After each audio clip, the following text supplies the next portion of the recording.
Paano mag-register sa PhilHealth Yakap program gamit ang eGov-PH app? Yan at iba pang mga detalye pag-uusapan natin sa video na ito. Bago ang lahat, huwag kalimutang mag-subscribe para palaging updated sa ating mga panibagong videos na maaaring kakailanganin niyo rin po in the future.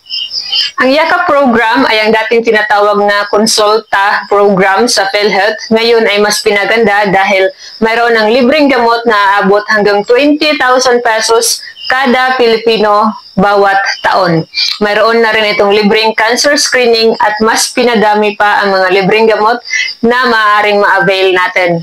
Ang pinakaunang gawin para makagamit ng Yakap program ay ang pag-register muna o pagpili ng Yakap Clinic kung saan mo gustong magpakonsulta para makahingi ng resita na siyang dadalhin mo sa accredited gamot facility o yung mga pharmacy na accredited ng PhilHealth. Ang Yakap Clinics, ito ay ang mga publikong hospitals at mga rural health centers na accredited na ng PhilHealth Yakap program. So, bali may tatlong paraan upang makapag-register sa Yakap Clinic na gusto mo. Una, pag-register gamit ang eGov-PH app. Pangalawa, gamit ang PhilHealth member portal. At pangatlo, ay ang pagtungo mismo sa PhilHealth office o sa Yakap accredited clinic. Sa video na to ay tuturo natin gamit ang eGov-PH app. Kailangan ay makapag-download ka ng eGov-PH app sa iyong mobile phone at makapag-sign up ka na at verified na ang account mo at medyo matagal na ito.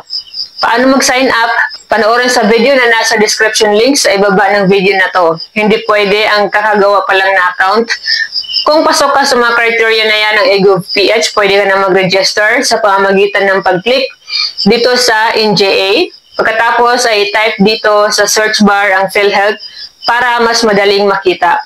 Pwede din na scroll pataas hanggang sa makita mo ang PhilHealth member portal. I-click ito at lalabas ang continue to my account. I-click yan at makikita na ninyo ang inyong PhilHealth profile. Dito sa pinakadulo, sa bandang kanan, makikita ninyo itong Yakap. I-click yan, pagkatapos i-click itong add Yakap provider. Pumili dito sa province kung taga saan ka at dito din sa municipality. Pag nakapili na ng lugar, automatic na lalabas ang mga accredited na Yakap Clinic sa inyong lugar.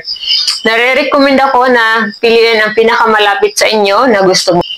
I-click ang select para pumili at i-click ang yes kung sigurado na sa napili. Tandaan na isang beses lamang sa isang taon, maaaring magpalit ng Yakap Clinic provider at ang nakaregister dito sa iyong PhilHealth account ay dyan ka lamang maaaring magpakonsulta para maka-avail ng libreng gamot. Sana nakatulong sa inyo ang video na to. Huwag kalimutang mag-subscribe.